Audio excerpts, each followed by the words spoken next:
Aujourd'hui, nous sommes au module 3 où nous allons voir l'art oratoire et le pitch de projet. Lorsqu'on prend une thématique telle que l'art oratoire et le pitch de projet, il est important de pouvoir définir les thèmes. Lorsqu'on parle d'art, on veut parler ici d'une certaine dextérité, d'une certaine maîtrise, d'une certaine méthode qu'on pourra appliquer afin de pouvoir déployer le plein potentiel oratoire. Donc, c'est pour ça que vous allez voir que le mot art ne se rapporte pas toujours ou forcément à l'entrepreneuriat ou à l'art oratoire. Vous allez entendre des arts martiaux, donc le kung-fu, le karaté et tout ce qui va avec.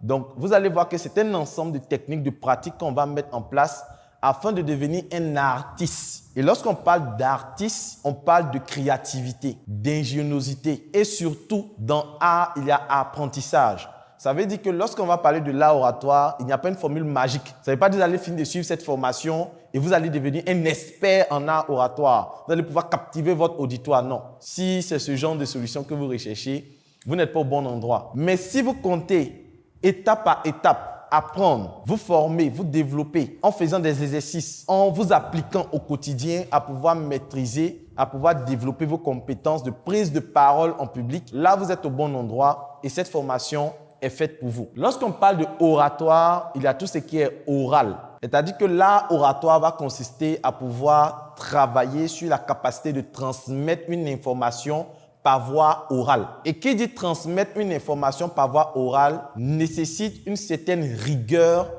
de transmission. Et tout au long de cette formation, nous allons voir quelles sont les différentes composantes de l'art oratoire, quelle est la discipline et la méthodologie qu'il faut adopter pour pouvoir captiver son public et transmettre l'information de façon orale. Après, nous avons le pitch de projet. Le pitch de projet va consister à pouvoir présenter votre projet afin de pouvoir capter l'auditoire, trouver des collaborateurs, trouver des investisseurs, trouver des clients.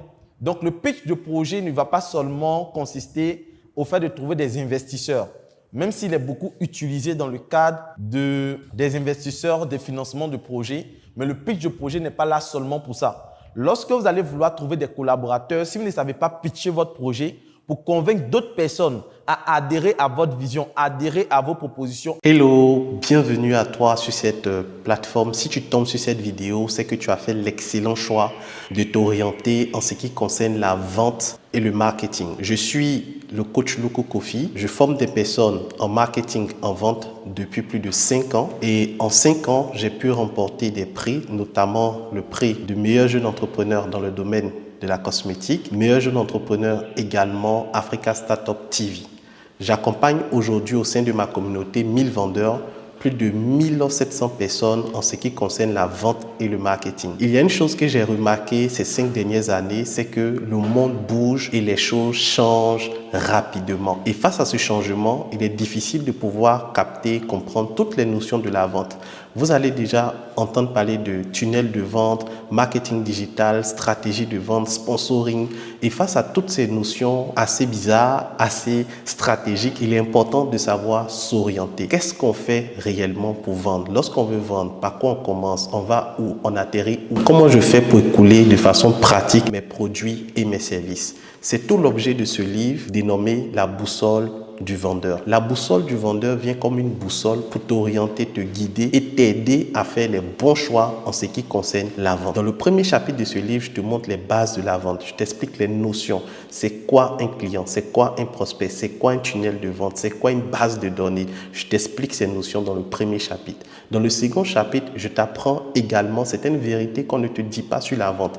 Par exemple, lorsque tu veux vendre, tu dois comprendre que les clients de ce mois se trouvent dans le mois précédent. J'explique cette notion-là dans le livre à travers plus de 5 vérités sur la vente. Après ces vérités, dans le chapitre 3, je t'apprends tout ce qui concerne les stratégies marketing pas à pas. Après, je t'apprends également comment faire des contenus, des rédactions avec ChatGPT, qui est une intelligence artificielle qui va te faciliter la rédaction de tes publications. Bien sûr, lorsque tu vends, tu vas entendre très souvent dire « mais c'est cher, non, je n'ai pas le temps ». Non, est-ce que tu peux diminuer, s'il te plaît? Ces notions-là sont appelées les objections en vente. Je te montre comment répondre à ces objections. Je te montre également comment fidéliser ceux qui ont déjà acheté tes produits. Donc voici la solution à tes problèmes en termes d'orientation et de vente, la boussole du vendeur. Dans ce livre, j'ai mis également des formations vidéo que tu pourras suivre et j'ai mis en place tout un groupe WhatsApp où tu pourras nous rejoindre et me poser les questions après l'achat de ton livre. Donc, ce n'est pas seulement l'achat. Quand tu achètes le livre, je t'accompagne également à implémenter toutes les stratégies de ce livre dans ton business. Qu'attends-tu? Clique sur le bouton acheter et passe à l'action maintenant.